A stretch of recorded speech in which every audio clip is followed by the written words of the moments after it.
वर्तमान समय में जो कृषि है कि हम रबी में गेहूं बोएंगे, खरीफ में धान बोएंगे, ये शक्ति की देन।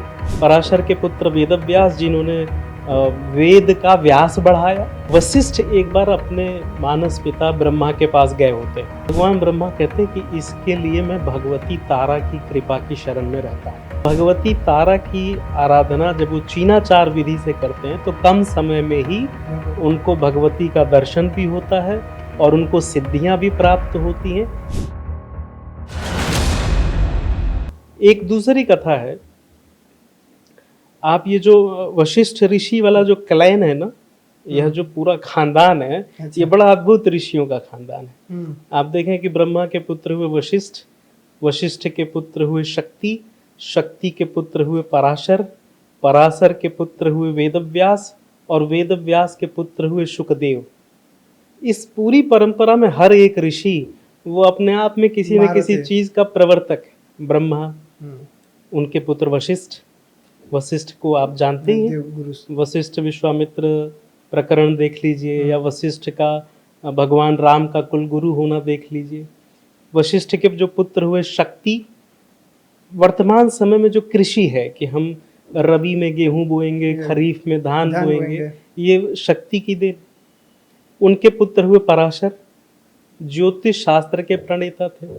पराशर के पुत्र वेदव्यास जिन्होंने वेद का व्यास बढ़ाया, जिन्होंने एक वेद को 4 हिस्सों में बांटा, ऋग, साम, यजुर, अथर्व।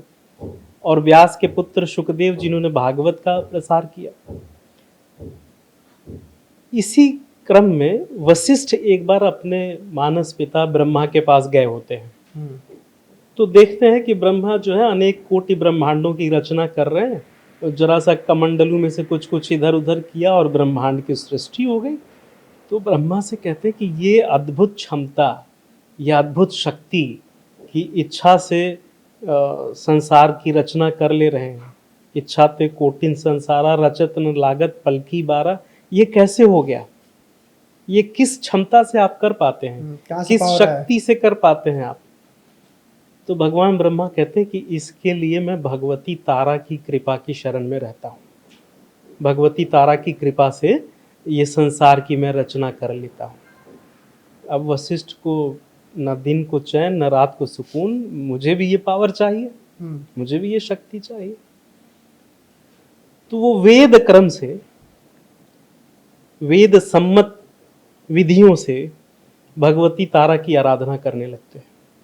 अनेक कल्प बीत जाते हैं, मनवंतर बीत जाते हैं, लेकिन सिद्धि नहीं प्राप्त होती है।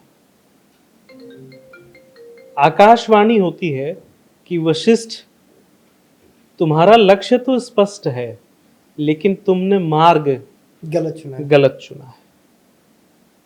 तो वो संकेत को समझ जाते हैं और वेद मार्ग छोड़ करके चीनाचार, तांत्रिक परंपरा से भगवती तारा की आराधना करते हैं। और भगवती तारा की आराधना जब वो चीनाचार विधि से करते हैं तो कम समय में ही उनको भगवती का दर्शन भी होता है और उनको सिद्धियां भी प्राप्त होती हैं। इसीलिए यह जो दूसरी महाविद्या भगवती तारा है, इनका एक नाम वशिष्ठाराधिता विद्या भी है, क्योंकि पृथ्वी पर मनुष्यों में सर्वप्रथम भगवान वशिष्ठ ने इस विद्या को उतारा और इसका प्रसार भी किया। This video is sponsored by Ram Group of Companies, co-sponsored by Nature House and Bhaiya Ji Silver Coated Ilachi.